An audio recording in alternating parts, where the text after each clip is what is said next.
दोस्तों चंद्रयान 3 जो है इसको लेकर अगर देखा जाए तो सिर्फ भारत ही एक्साइटेड नहीं है। चंद्रयान 3 को लेकर नासा तक की सारी एजेंसियां एकदम एक्साइटेड है और वो चाहते हैं कि ये मिशन किसी भी हालत में कामयाब हो। दोस्तों जैसे कि हम सब लोग समझ ही गए हैं अब तक कि चंद्रमा पर कदम रखना, चंद्रमा पर कोई यान भेजना कोई आम बात नहीं होती। चंद्रमा भले ही ऐसी जगह है, ऐसा सैटेलाइट है धरती का, वो उपग्रह है जहां पर कई बार मानव मिशन भेजा जा चुका है, इंक्लूडिंग नासा।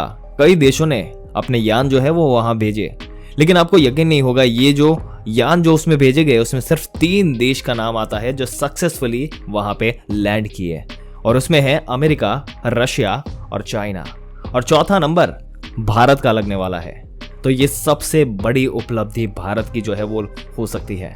और दोस्तों थ्योरी दी जाती है कि यहां पर जैसे हमारे दिमाग की कॉन्स्पिरेसी थियरी जो दी जाती है कि मून पर लैंडिंग वो सही हुई थी या गलत, कहीं स्टूडियो में खींचा गया कोई मूवी सीन तो नहीं था जो पब्लिक को लाइव टेलीकास्ट करके 60s के दशक में दिखा दिया गया था। दोस्तों आज तक जो ये जर्नी है वो आज तक चलती है और कहीं एलियंस का कोई बेस तो नहीं है चंद्रमा पर जिसने अमेरिका जो है वो जानबूझकर छिपा रहा है। कई सारी कॉन्स्पिरेसी थ्योरीज जो है इसके पीछे छिपी हुई है। दोस्तों आज के वीडियो में आपको बताएंगे कि चंद्रयान जो है इसने कितनी बड़ी छलांग लगाई है, और ये जो थियरीज है, जो कॉन्स्पिरेसी थियरीज है, और आपको काफी सारी क्लैरिटी जो है इसके अराउंड वो आपको मिलने वाली है। बात है सन 2008। चंद्रयान 1 ने जब चंद्रमा की सतह पर पानी के होने की, बर्फ की शक्ल में, आइस की शक्ल में होने की जो मौजूदगी है, जब ये बताई दुनिया को पहली बार, तो किसी को विश्वास नहीं हुआ, और नासा ने अरबों खरबों मिलियन के कई यान वहां पर भेजे, सैटेलाइट्स भेजे, और ये तब जाकर उन लोगों को तसल्ली हुई कि भाई यहाँ पर तो पानी है, चंद्रमा पर पानी हो सकता है। और तब उसने कहा कि दोस्तों सबसे पहले दुनिया ने एक्सेप्ट नहीं किया था इसरो जैसी एक कंपनी, भारत जैसे देश की, जो कि चंद्रमा पर पानी की खोज कर सकती है, लेकिन इसरो ने ये कर दिखाया था। और भारत में पहले ही मिशन में चांद पर पानी की पॉसिबिलिटी जो है इसके ऊपर स्टैंप लगा दिया था।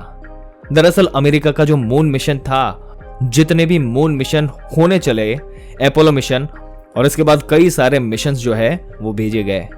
जब चंद्रयान ने कंफर्म कर दिया, जो कहानी चली थी 1960 और 70 के दशक में, जिसमें 12 जो है लोगों को अमेरिका ने भेजा था चंद्रमा की सतह पर, उस वक्त उनका मोटिव वहां पानी की तलाश करना नहीं था, वहां पर मानव बस्तियां बसाना नहीं था, एलियंस की खोज करना नहीं था। ऐसा लगता है कि वहां सिर्फ यही उद्देश्य था कि किसी तरीके से एक अमेरिका जो है वो व्यक्ति जितनी जल्दी हो सके चंद्रमा के साथ यहां पर पैर रख दे, वहां पर कदम रख दे और अपना पांव जमा ले, और दुनिया को ये दिखा दे कि अमेरिका वाले जो है वो हाई टेक्नोलॉजी के मामले में इनको कोई नहीं पछाड़ सकता। और ये बस इसलिए करा गया था क्योंकि उनके जो कॉम्पिटिटर्स है, राइवल कंट्री रशिया, उनके सामने उनको एक बड़ा खिताब जो है वो रख दिया था, और वो खिताब था कि पहला मानव जिसने अंतरिक्ष में कदम रखा, यानी कि फर्स्ट मैन इन स्पेस, वो अमेरिका बनना चाहता था। और यही रेस में अमेरिका और रशिया जो है वो घूम रहे थे, और अमेरिका को डर था कि अगर दूसरे कंट्री ने वहां पर पहला पांव रख दिया तो उसका नाम जो है वहां से हट जाएगा। तो उन्होंने काफी सारा पैसा लगाकर अपने लोगों को, अपने स्पेस यात्रियों को चंद्रमा की सतह पर भेज दिया। और ये सब इसलिए हो रहा था क्योंकि वहां पर कोल्ड वॉर चल रही थी। कोल्ड वॉर के चलते दोनों कंट्रीज के बीच में तनातनी चल रही थी, और यहाँ व्हाइट हाउस का प्रेशर था नासा के ऊपर कि तुम आदमी भेजो वहां पर। तो मोटिव अलग ही था, जबकि मोटिव अलग था तो वहां पर एक्सप्लोर करे, एक स्पेस स्टेशन करे। पर दोस्तों जब ये टेक्नोलॉजिकल क्रांति आई, भारत और भारत का इसरो इतना केपेबल हुआ, तब उसने अपना मिशन लॉन्च किया, और उसके देखने का नजरिया ऐसा नहीं था कि वो किसी दूसरी कंट्री को नीचा दिखाना चाहता था। भारत कभी नहीं करता इस तरीके की हरकत, और भारत को एक्सप्लोर करना था, वहां पर ढूंढना था। और ऐसे कंडीशन में भारत ने अपना खुद का एक्सप्लोरेशन मिशन भेजा, चंद्रयान, और उसे पहली ही बार में नजर आ गया पानी।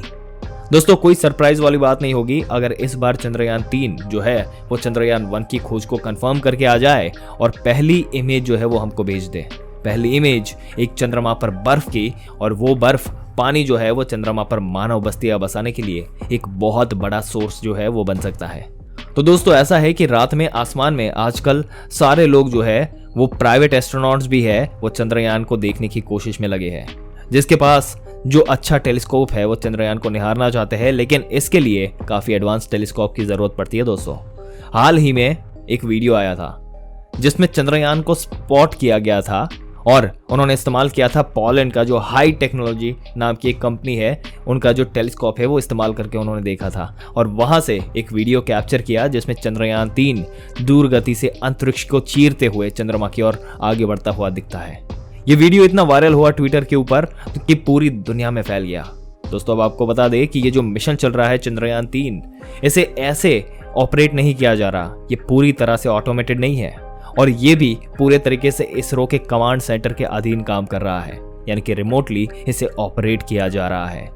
और दोस्तों इसमें एक फेज आता है जिसे ब्रेकिंग फेज कहा जाता है। पावर्ड ब्रेकिंग फेज और फाइन ब्रेकिंग फेज, ये जो डिफेंस का काम रहेगा, जब लैंडिंग करेगा तब वो ऑटोमेटेड कंप्यूटर्स का इस्तेमाल करेगा। उससे पहले पूरे तरीके से समझ लीजिए मैन्युअली इसे कंट्रोल किया जा रहा है। इसकी जो ट्रैजेक्टरी है इसको चेंज किया जाता है। इसमें अर्थ बाउंड फायरिंग की गई थी।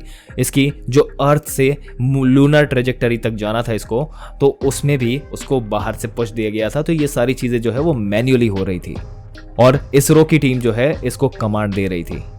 और दोस्तों इस मिशन में जितने भी ऑपरेशंस होते हैं, जो हर एक छोटी प्रोसेस होते हैं, वो रिमोटली मॉनिटर होते हैं, कंट्रोल करते हैं और स्पेस क्राफ्ट को ऑपरेशनल रखते हैं, उसकी हेल्थ चेकअप करते हैं और कहते हैं कि इसका फ्यूल कितना बचा हुआ है, इसमें भी कोई खराबी तो नहीं आई और इसके सारे सिस्टम सही से काम कर रहे हैं या नहीं, वो रेगुलर चेकिंग होता रहता है। प्रॉपर जो इस बात में जिस ट्रैजेक्टरी में जो होना चाहिए वो वही हो रहा है और ये सारी चीज़ें इसरो के वैज्ञानिक जो है वो पता करते रहते हैं।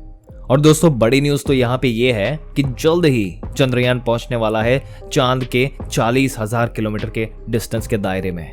चंद्रमा की 40,000 किलोमीटर की वो जगह, चंद्रमा के सरफेस, उसकी सतह से जब चंद्रमा का इलाका शुरू होता है, चंद्रमा की ग्रेविटी, उसका गुरुत्वाकर्षण फील्ड जो आता है यहाँ से एक्टिव हो जाता है और जो चीज़ यहाँ पहुँचती हो वो चंद्रमा उसे अपनी ओर खींच लेता है और उसके बाद वो चीज़ जो है वो चक्कर लगाने शुरू करती है और इस केस में चंद्रयान 3 जो है इसको चांद की ऑर्बिट में डाला जाता है और धीरे धीरे जिस तरीके से अर्थ की ऑर्बिट से वो चांद की ऑर्बिट में आना शुरू करता है, तो इस तरीके से जो है वो धीरे धीरे चांद के नज़दीक जाएगा, इसी तरीके से जिस तरीके से पृथ्वी से दूर होते हुए वो चंद्रमा की ऑर्बिट में आया था। और फिर जब वो सबसे नियरेस्ट पॉइंट पे होगा तो यहाँ से सॉफ्ट लैंडिंग की प्रिपरेशन जो है वो इसरो शुरू कर देगा।